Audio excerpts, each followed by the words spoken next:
Back to the starting lineup with Scott Purrier, Ned Reynolds, and Art Haynes on your home for the St. Louis Cardinals. 102.1 The One. And we welcome you back to the starting lineup, and thank you for being with us. Ned Reynolds along with Dwight Glenn, Guy Newcomb, and Art Haynes. And Art Haynes is with us. There we are. Now we're all set to go. You had a question for us? Well, I have a question because I love talking to you and Art because you've experienced so many of the highs and lows to a certain extent in this area. What is your favorite, and I'm asking each of you this, your favorite basketball memory from Missouri State and your favorite football memory? And you can go back to 1967, Ned, if you'd like to, and it can be McDonald Arena, it can be Hammons Student Center, it can be, Great Southern Bank Arena. The basketball one, there are many of them because, I date back to the era of Curtis Perry and Lou Shepard and Chuck Williams and people of that caliber. And there were some magic moments. The Bears going to Evansville, where they always had the national championships then. They were memorable. But as far as one play is concerned, actually, there are several of them. One is Art was doing the play-by-play, and we're down in Atlanta, and the Bears are playing was it Clemson or Kansas? I think it was Clemson, if I'm not mistaken. But whatever it is, they threw what was for then and for them in both tenses a rare play, an alley-oop. And it was Winston Garland to Greg Bell, and Bell went right over these monstrous individuals on the front line and jammed one home, and it brought down the crowd. I think it was the Clemson game. Do you remember that, Art, at all? Yeah, it was the Clemson game. And do you remember the crowd just came apart when that happened, and it signified a Bears victory.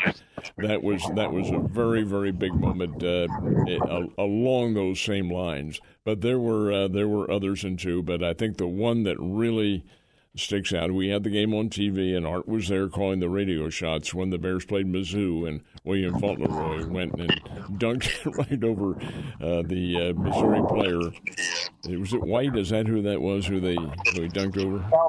Albert White. Yeah. Yeah, Albert White. That was a favorite memory of mine. How about yours, Art? Well, for a single play, that would be it. Yeah. There was also the time, not as consequential, but when Fauntleroy was going in for a free to the basket, and he bounced the ball on the floor and then dunked it. And I said, it's a good thing that went in. But the dunk on Albert White was huge because of the circumstances. But for a single game, it easily is the Wichita State game in 2011 last day of the season, a packed house. Bears win the game, cut down the nets, confetti flies, and that was the most memorable Bears game ever for me. That was a great game. I was lucky enough to be there. Another game that I attended, I was in high school, and to me it's when Missouri State took the next step. And that was the first NIT game at Hammons Student Center, and I believe was the first game Pittsburgh. Mm-hmm. And there had to be 9,500 people in there because there were people sitting on the steps all the way to the top. I mean, the fire marshal obviously was at Ned's office because they weren't keeping anybody from getting in that building. And I'm not sure I've ever been in Hammons Student Center when it was louder than that. It was 92-29, I think, was the crowd. And that was an unbelievable atmosphere. I mean, just the NIT maybe isn't a big deal now, but the Bears were 4 years into being Division I. And to have Pitt and then Marquette come in here back to back to our house, it was a sensation. And Pittsburgh was very good. Art, you I'm sure do not remember your saying this, but Art and I were doing the games back then. That was our broadcast team. And Art said, I'm looking there on the court, and folks, this is Pittsburgh. This is not Pitt State from over in Kansas. This is the real Pittsburgh. Yeah.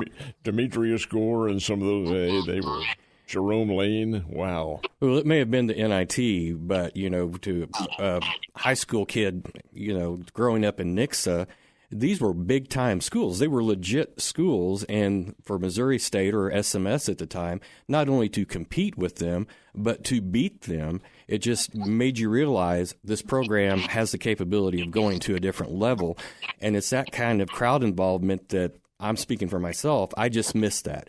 I'm not going to pretend that that's going to come back overnight. But you guys were speaking, I think, last week, what would be a good attendance now for a Missouri State men's game? And it's sad to me that 4,000 or 5,000 would be considered a victory now. How about you, Art? 4,000, we'd throw a parade. See, right now. It just shouldn't be that way. It should not. No, it shouldn't.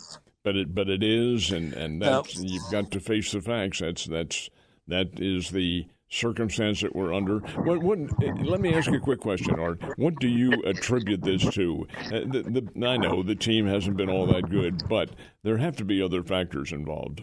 Well, several. I think there was a big disconnect with the move to the new arena. I say new, that's been 18 years ago. Yeah. Mm-hmm. But as far as the ticket transferring over, that was not handled well. I think they overestimated the market. So they really never recovered from that. But on top of that, in more recent years, the team has not been very good. That's a big factor. And then all the games are on TV. But, it's just the interest.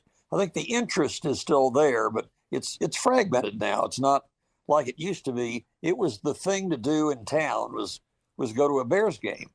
And now, it's not. People don't just circle that on the calendar. I mean, some do, but for a lot of people, they don't even know they're playing. Yeah, I think some of the newer members of the administration don't even recognize that as being a factor. It was the thing to do. And I know you do remember this. We're doing a game, and I say we collectively, Art and I, were doing a conference game, and the Bears are playing Western Illinois from Macomb down here at Hammons Center. And all of southwest Missouri had shut down. We may have had 4 or 5 inches of snow, whatever it was, but schools were shut down, businesses hey, nobody's going to be at this game. Au contraire. Do you remember what it was that night, Art? 8,000. It was full house. A full house. Well, one thing that I have thought about this, and I've never really even said it out loud, but one thing I think that they could do to maybe create excitement even for one day, especially if they could get SLU to play them, which that's probably not going to happen, but if they could get an old conference rival, why not do a throwback game and go back and have one game in Hammons Student Center before the conference season starts? That has been discussed. It really has, and it should absolutely happen.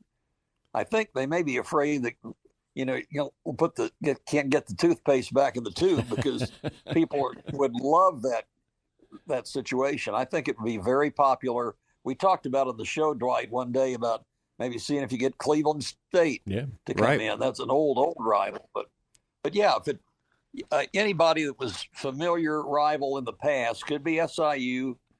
To play at Hammons Student Center, that would be a big hit, I think. That's who I would personally prefer as Southern Illinois in there, because the Bears and the Salukis really, even prior to both being in the Missouri Valley Conference, they were rivals back in the late '60s as Division II teams. It was just an intense rivalry, not only in baseball but in football as well, or basketball, but in all the sports. That's the one that I would prefer. If they're going to do that, that would be the game. Another question I have for both. Yeah, and like you say, go ahead, Art. With their situations now, I mean, people say, oh, boy, Kennesaw State's coming to town tonight, like they did at SIU or Northern Iowa. Exactly. Another question I have, and I know it varies a lot from school to school, but what will it take to build up? And I know a good team always helps, but you've got Hammons Field, which is a great facility. You've got Missouri State, which has a rich baseball tradition. And other than, I think, maybe the Mizzou game and possibly Arkansas, they rarely get over 750 people to attend. How do we improve that? Well, I mean, they might get 1,000. But yeah, the Mizzou game, Arkansas, they'll have 3,000 for those because – it's what you're talking about, the old NIT thing where Pitt and Marquette are in town. Well, Mizzou and Arkansas, people understand those teams. But, I mean, you'd think at some point they cheer for the Bears. Right. But at some point, you'd want to have that identity that, you want to come see the Bears play regardless of the opponent. And, I mean, it's a fun team. They score a lot of runs. They hit it out of the park. I mean, that's just right now, but it's been ever since Joey Hawkins has been back. It's a really good product. And yeah, I can't understand why more people don't come. I think they just kind of take it for granted. There's so many games, and, go to one or two, but it's a great product. And to that end, the Bears will be playing baseball this weekend. Friday, Saturday, Sunday should be ideal weather conditions, playing the Middle Tennessee State's Blue Raiders, who are coming in here, and that'd be a very nice little series in the conference. Bears are already 2-1 in the conference, having taken 2 out of 3 from Liberty in Lynchburg. But this will be the very first home conference games that the Bears will have. So, yeah, I hope the crowds are big. Then on Monday night, it's Cardinals versus the Cardinals here.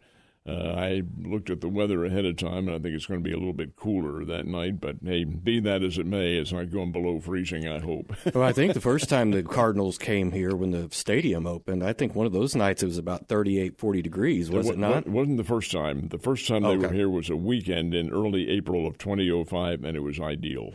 I mean, it couldn't have been any better, and the crowd were huge. Next time in, a little fragmented, so to speak. We'll take a timeout. It's not mid-show. This is a late show. We have a timeout we're going to take, and then Trish Marsh will be joining us and talking a little hoops. You're listening to The Starting Lineup with Scott Purrier, Ned Reynolds, and Art Haynes on 102.1 The One.